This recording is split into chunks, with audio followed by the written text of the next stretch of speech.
You're listening to the HUD Podcast, the official podcast for the Hudsonian newspaper at Hudson Valley Community College. An HVCC podcast for the students, by the students. Your news now. Get ready to enter the HUD. Hey everybody, how's it going? Welcome back to the HUD, the official podcast for the Hudsonian newspaper at Hudson Valley Community College. I'm Samantha Simmons, broadcast editor for the Hudsonian. This morning I have Kathleen Weeks with me. She's the outreach coordinator for the Wellness Center at Hudson Valley. Good morning. Good morning. So let's start off. What is your job as outreach coordinator and licensed counselor? Sure. So primarily as a licensed mental health counselor, our duty on campus is to provide individual counseling to students. So this can be done with really a wide variety of different presenting concerns. I always tell students when we do different college forum presentations, or if students even just to come up to us at a tabling event, there's really no topic that's off limits for us. We all consider ourselves generalists in this office, which just means we don't have a limited capacity to handle different scenarios, or we're not overly specific in our focus in terms of different theoretical orientations. So, we've gone to graduate school and have different degrees and licensures and continuing education that we do in order to be able to best serve our students and any different concern that they may have. And we certainly do provide referrals when necessary. There's certainly different programs that students might benefit from in the community, in addition to also coming to our counseling services. We are short-term brief counseling services, so students might see us once or twice in their time at Hudson Valley. They may see us the entire time that they're here, but certainly we can refer and do refer to different outside resources when that's appropriate. So that's kind of the counselor piece of things. Mm-hmm. For me, the other portion of my job as the outreach coordinator is really being able to think about different wellness-related events for our students. And obviously right now everything is virtual, so we really encourage students to look at the student announcements posts that you guys get, I believe, every day. Mm-hmm. So those have a bunch of different wellness-related, and when I say wellness, I include mental health, physical health, emotional health, spiritual health, academic health, a whole bunch of different things. We're not just mental health focused. So I'm sure we'll talk a little bit more about that in a few minutes, but mm-hmm. That's kind of the outreach piece that I work on. So, of course, if any students have anything that they're interested in seeing on campus from our office, I always encourage students to reach out to counseling@hvcc.edu with any suggestions. All right.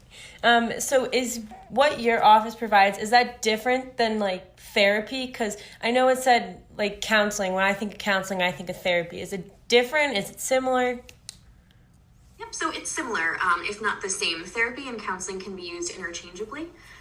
So the reason that I mentioned we're short-term or brief counseling is that because students, the nature of being at Hudson Valley, we typically have students that are here sometimes for just a year and sometimes just for 2 years. And again, it doesn't mean that a student has to, once you engage in counseling, it doesn't, at least in our office, it doesn't mean that you have to, come every single week and do it for the entire time that you're here.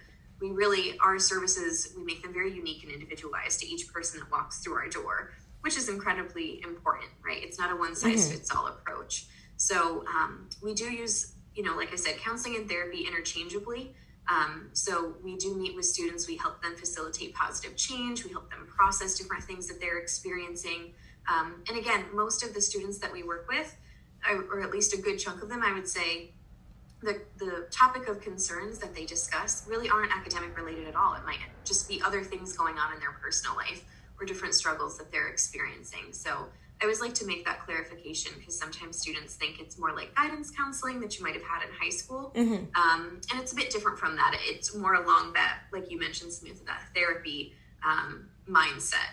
So it's really, again, we can talk about academics, but a lot of it is just more personal, real life type stuff as well. Right. Do you guys have both men and women counselors? Because I know like some of my friends, they're like, oh, a lot of people like don't like seeing doctors of the opposite sex. So I would think that this translates over to talking about your personal life on like an intimate level like that. So do you have both men and women counselors? Yeah, we're very lucky to be able to both have, or to have both male and female counselors. Absolutely. That's good. And if students do have a preference, they can indicate that when they're calling to make an appointment. Okay. Which they can either do over the phone or, like I said, the email that I mentioned earlier, counseling@hvcc.edu. They can also contact us that way to schedule an appointment. You have to schedule an appointment that's necessary? Typically, I would say we prefer that. Okay. And certainly as we're virtual, we are kind of doing that. Mm-hmm. Of course, if someone is more in a crisis situation, we have crisis numbers on our website as well. I would say, because we're remote, that's the best avenue to take if you are in crisis, those different resources that are available on our website. But we certainly have crisis services for students when we are on campus. Mm-hmm. So sometimes we do have students that just come by and they're having a really difficult time. So we certainly, as we have counselors available, we do facilitate kind of in the moment counseling from that respect. But primarily it is by appointment. So our first one starts at 9 a.m. and our last one we schedule at 3 p.m. Okay. So, and our sessions last up to 45 minutes.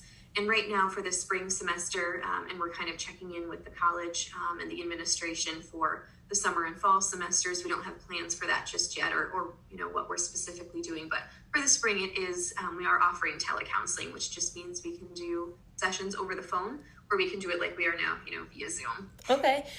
Do you have like in-person sessions right now or no? We're not doing in-person sessions right now just for safety concerns.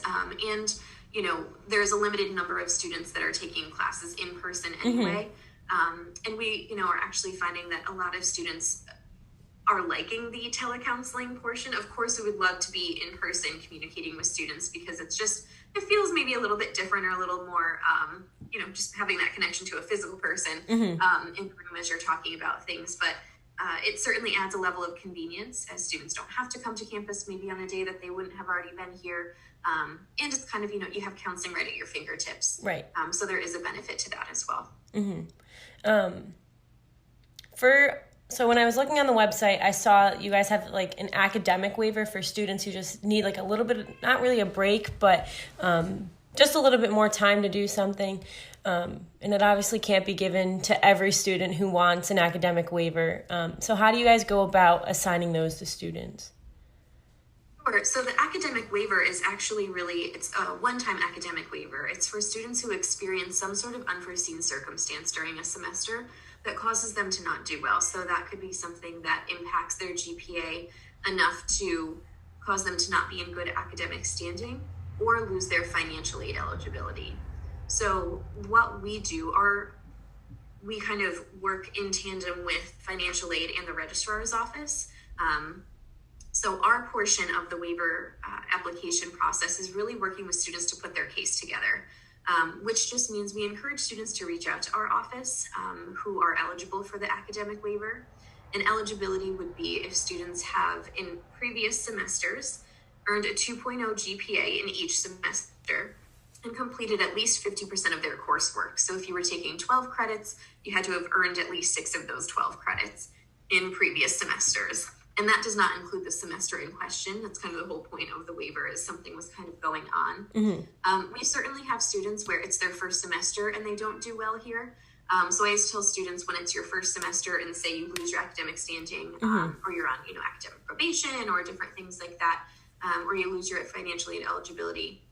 Because it's your first semester, those requirements, not that they don't apply, but we don't have anything else to go off of because it was your first time at Hudson Valley. So I always like to point that out because some students get a little worried or confused if it's their first semester. Okay. Yeah. So what happens is, Samantha, as you may have seen on the website, there is a link to the application. It's simple, one page, just your basic biographical information at the top. And then it has a brief spot where you can describe what was kind of going on during the semester. So typically waiverable circumstances that we see is personal illness, and that's physical health or mental health. So, if you had mono for 2 weeks and couldn't attend class. And again, even though we're virtual, that still applies, right? There's this mind-body relationship when we are sick and we don't feel good. We're not motivated to do a lot of different things or we're, sometimes physically unable to do that. Mm-hmm. certainly with the mental health side as well, with depression, anxiety, and the whole host of different mental health related concerns, right? And again, when I say mental health, I don't even necessarily just specifically mean students who have a diagnosable mental health disorder. It could be, there's just general life stress going on. And it's helpful when students are seeing a counselor or talking to a doctor, because for the application, we do need documentation to help support the student's circumstances. So that personal illness is one of them.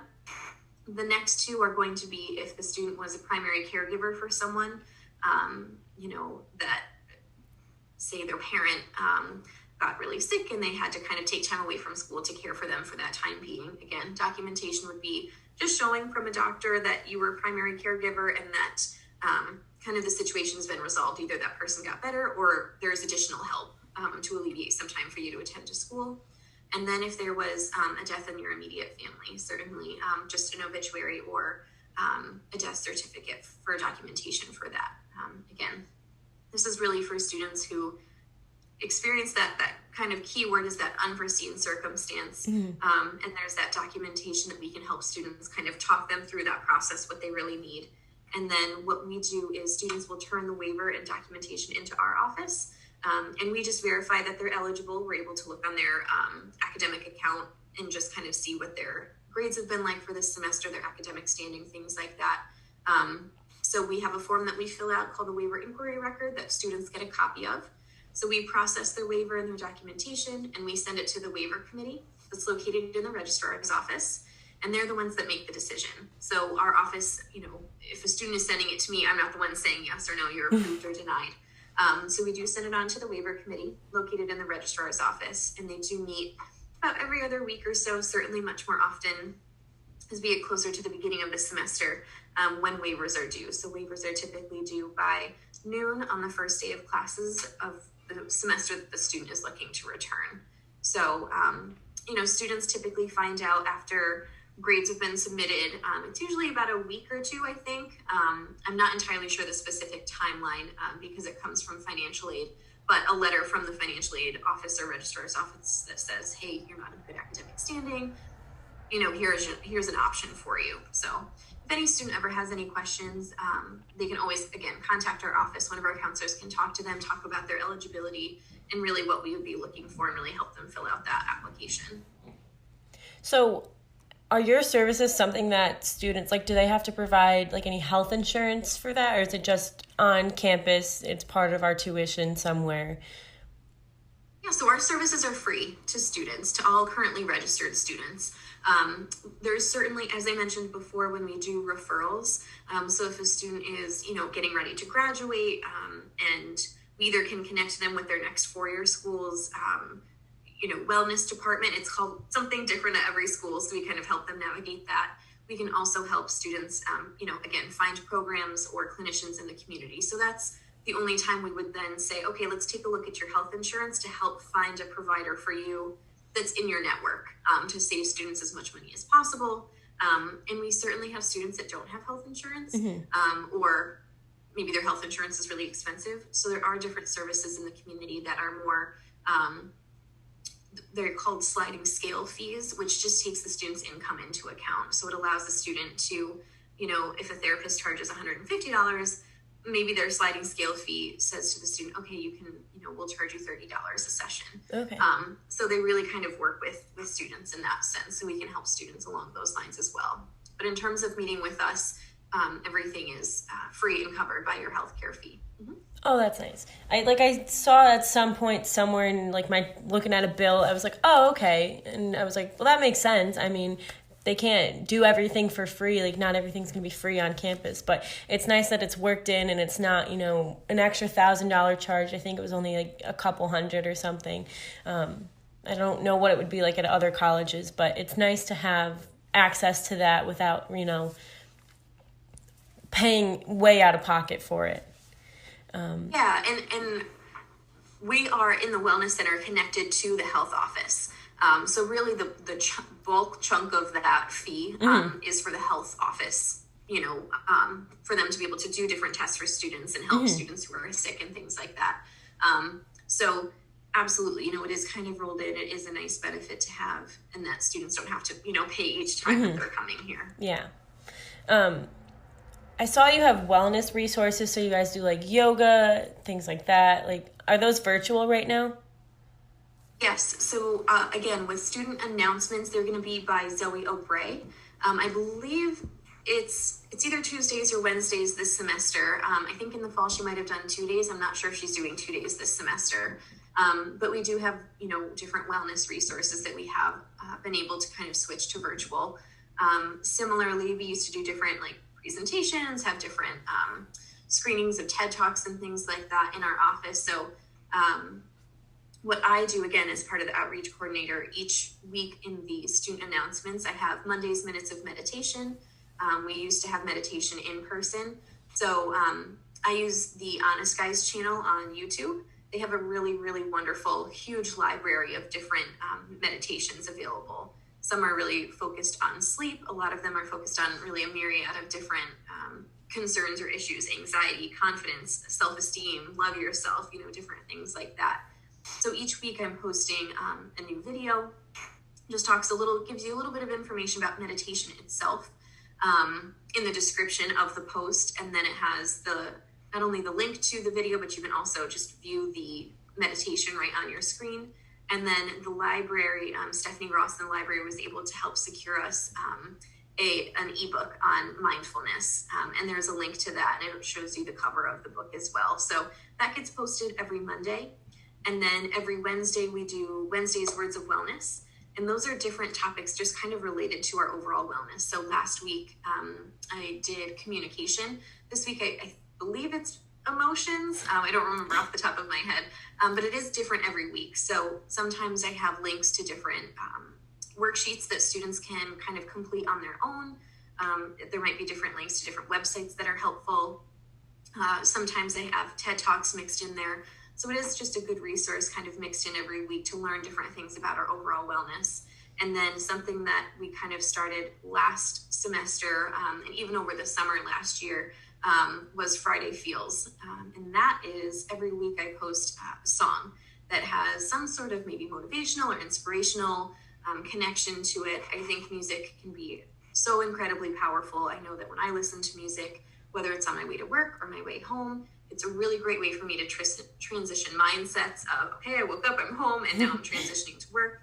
And as I'm kind of decompressing from the workday, or, just kind of getting energized, between that drive home. So I think music can have a huge effect on our moods. It can help us kind of change our mood. Sometimes music can allow us to just feel more connected, right? Sometimes we just can't verbalize how we're feeling, but a song can just so eloquently describe what we're thinking and feeling. So I thought that was something that was kind of a fun and different way to engage in our wellness. And I certainly encourage students who have any suggestions or ideas of different songs. I do pre-screen them just for appropriateness. We really don't want a lot of swearing or, inappropriate phrases in the song. But certainly we'll find students or even staff and faculty sending us different songs that we kind of have, again, similar to the Monday's Minutes of Meditation. There's a link to the song and also just a music video of the song as well. It's kind of an upbeat way to end your week. Right. And then the last thing that we do in terms of the weekly, this is more of a monthly virtual resource, is Action for Happiness. This is a resource I found last year that I thought was really fantastic. Their whole collective is really just about providing a space for people to engage more in a sense of happiness. And they have 10 different keys to happiness. And I always link the websites that I use resources from. So the one for February is going to be posted this week. And what's nice is I always post a calendar. Action for Happiness comes out with a calendar. Like for last October, I think it was Optimistic October, and September was Self-Care September. So each day it has a little prompt for you to, for example, September, engage in a sense of self-care. And it's nice because a lot of them are really quick, easy things that we can do. And they're nice transitions to kind of saying, okay, what are quick ways that I can engage in wellness throughout my day, different ways that I can take care of myself. Because I know for a lot of students listening, you guys are busy, right? not only do you have school to focus on, which is like a full-time job, many of you maybe are you're working from home, or you're, taking classes from home. You have a life outside of school. So a lot of times I think when I have students in counseling and I say, let's talk about different ways to kind of engage in self-care and take care of yourself, they're like, well, I don't have, an hour every day. And that's totally understandable. So we want to figure out what are quick ways, what's 5 minutes here, 2 minutes there. If you do have that half hour, what are different ways we can engage in that, in different things that help our overall wellness? So I really like Action for Happiness for that, just because it helps students kind of have a guide for the month and different prompts. Mm-hmm. And additional information that comes along with that. So that'll be posted for February. It'll be posted this first week of February, here in a couple of days. Good.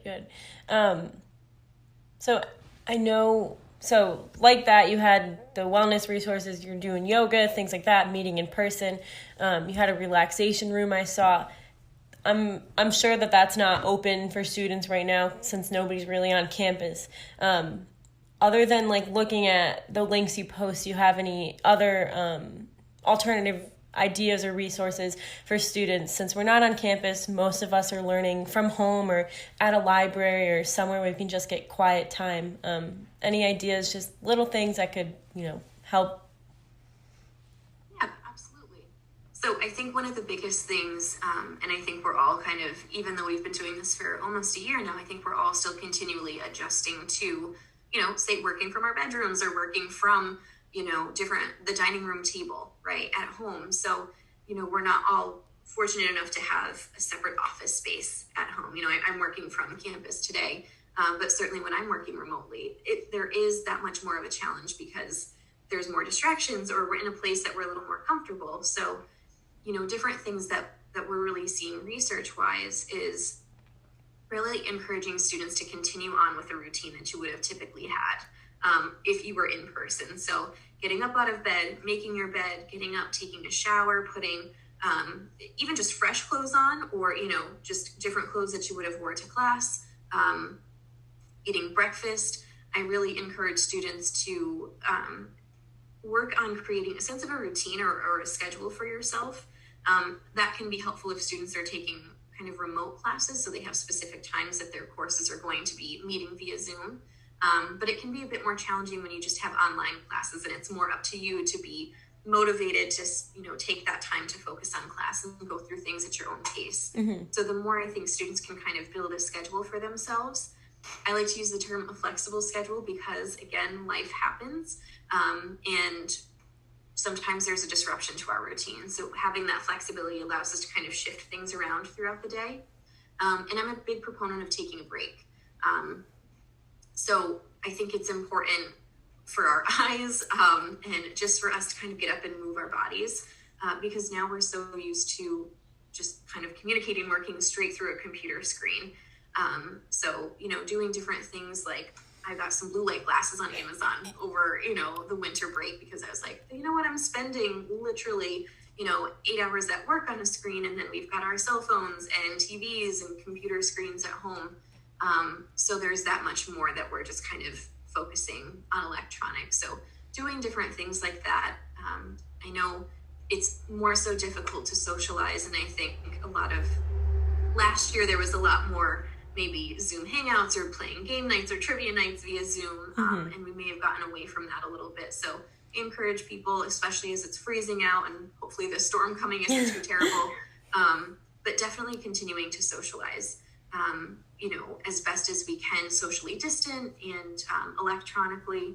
And I think more so even now, just kind of reaching out to friends and kind of saying like, hey, how are you doing? How's life? What's new? Or, hey, I've just been thinking about you. Mm-hmm. A simple text or a call like that can just make someone's day and make them continue to feel appreciated and seen and heard and different things along those lines. So, I think, again, sticking to a routine as best as you can, or creating a routine that works well for you, kind of recognizing, I think it's funny because some students are like, oh, I'm a night owl, so I would just prefer to just do all of my work at night. And sometimes it's a little bit more feasible for students because everybody in their home has kind of gone to bed, so they have more quiet time. And I would say kind of make it unique to you. Again, being cautious that you're not, up all night doing homework or working until 2 or 3 in the morning, because you're kind of not setting a super healthy sleep cycle for yourself.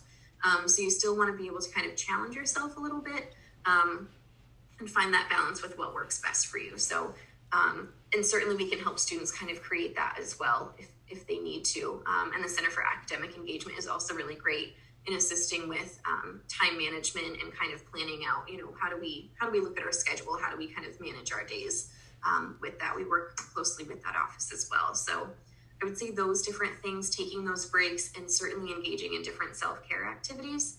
And again, those are going to be really specific and unique to each person. That could be spending time reading. It could be doing some yoga. It could be, if you love to walking to the mailbox and back when it's 15 degrees out, or doing laps around the house, or just doing different things to get your body moving. Because stimulating our body and our muscles can really be beneficial for stimulating our mind and helping us to focus. And it's important, of course, all of those things, sleep health, making sure we're getting a good night's sleep, eating well, all of those different types of things are really important as well. Yeah, I agree. Making a routine was probably like one of the hardest things being home. I would just roll out of bed and be like, oh, okay, I'm in class now. Like, I probably should have left the house an hour ago if I was going to be at school. But here I am. I just rolled out of bed a minute ago, and I'm logging on to Zoom. So that was probably one of the most important things that I started to do to work in to try to keep life somewhat normal. Yeah. Going back to campus eventually is going to be so weird, I think. Like, I don't wear jeans anymore. I wear sweatpants all day. So it's going to be like, ugh, more uncomfortable just because now I'm wearing clothes that aren't like super comfortable. And then I'm seeing people and it's going to be just like, weird. And I think that's something that students have to keep in mind too, just as we're continuing to adjust to being at home. And as much as we're eager to get back to that sense of normalcy, so to speak, it's still going to be an adjustment back to kind of what that's going to look like, that regular routine. And I think that's going to be something that's going to continue to evolve, kind of working our way back to normalcy and things like that. But, I do think the more we can keep, as best as we can, like you mentioned, Samantha, that sense of normalcy by keeping that routine, it's going to make that transition a little bit easier for us. So I totally get what you're saying. And certainly, like, when I'm working remotely, I'm like, I could do the laundry, I could do dishes, I could do these different things. So it is certainly so easy to get distracted or to have different things that you're like, I don't feel like doing work right now. I want to go, watch the new series on Netflix or, do different things like that. So it really is working on kind of providing a distraction-free zone for us. And I'm a big proponent of having visual cues. So different motivational quotes or different things that kind of say, okay, I'm not doing homework in my bed. I'm kind of sitting, I have a little table TV tray if I need to, and I'm doing it with a chair, sitting in a chair rather, if you don't have a desk. So finding different things that just kind of, yes, it is more comfortable to do work, when you're laying down and different things like that, but it can be helpful just for that environmental cue of, hey, this is time to work. So I certainly agree with you there. Yeah. So as we're wrapping up, is there anything that I didn't mention about what you guys do? Anything you want to say? You're free to say anything, any ideas you have. So I certainly, again, just encourage students, especially as our baseline of stress and anxiety is certainly more heightened in this last year. It is easier for us to feel overwhelmed or to feel like, how do I keep up with these online classes and these remote classes on top of, again, the stressors that are going on in life. At this point, I think a lot of us know someone who has either been exposed to COVID or has had COVID and just the stress that comes along with that, or the stress of not being able to see certain family or friends, or, not being able to engage in different hobbies that we're accustomed to. Those different social activities. So there's so many different things that are in place that we're trying to do to keep ourselves safe and healthy and really kind of move past this and work back towards that sense of normalcy.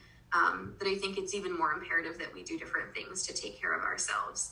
And again, it's not something where I'm trying to preach, spend 2 hours a day meditating and different things like that. We need to be realistic about it.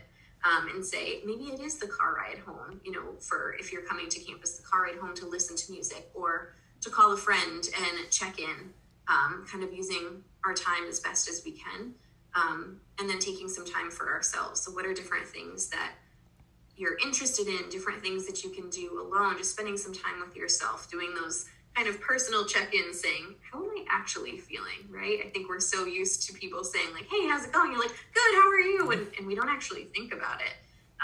Not that we would necessarily say, oh, I'm having a really crappy day, and this, person walking by is like, oh, I wasn't prepared, for you to respond in that way. But I think we can use it as a good example to kind of say, hey, what's going on with me? Am I feeling okay? Do I need to take some time to myself? I tend to use this analogy with students a lot. I had a client who had said, the way that I can tell if something is going on for me is if my dining room table starts to get piled up with stuff. That's a really good indication for me that I'm just stressed and I'm busy because I'm just tossing stuff on there. And even just physically cleaning it off allows me to de-stress, and it kind of is a representation of cleaning up some of my mental space and checking in with myself. So I tell students sometimes it can be really helpful. Maybe it's the top of your dresser, or if you just feel like my mind is going a million miles a minute and I feel like I can't remember anything or I'm forgetting a lot of stuff, it's a good time to just kind of slow things down and check in about those different things. And again, I would encourage students to continue to check in those student announcements for different virtual posts that we have. I know we have a couple of presentations about Mental Health 101 coming up, and then suicide prevention as well. So there's a lot of good information for those types of presentations. Those will be through Zoom, and as they get posted in the student announcements, they'll have links to register for those things as well. And again, if you ever have a question, feel free to just call our office or shoot us an email. I'm happy to tell students like, yes, it's absolutely, again, as I mentioned before, there's no really off limits topic for us to talk about with students. And we have individual counseling, like I mentioned, that's 45 minutes. And we have what we call consultation sessions, which sometimes students just need to like a quick 15 to half hour check-in. And they might need that once or twice. And like, okay, I just needed someone to talk to in that moment. So we can certainly do that as well. So we really have a lot of options for students. And again, we can certainly get them connected with different agencies and clinicians in the community if you need to as well. So we wish all of you guys the best semester and wish you well. And again, if you're feeling like you just need to talk to someone about anything, feel free to call us or reach out.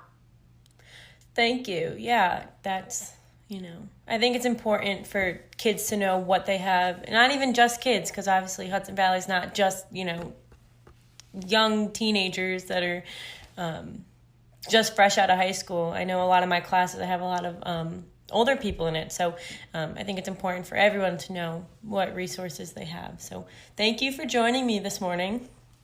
Yes, thank you so much for giving us a platform to talk about our office, and we really appreciate it. Yeah, of course.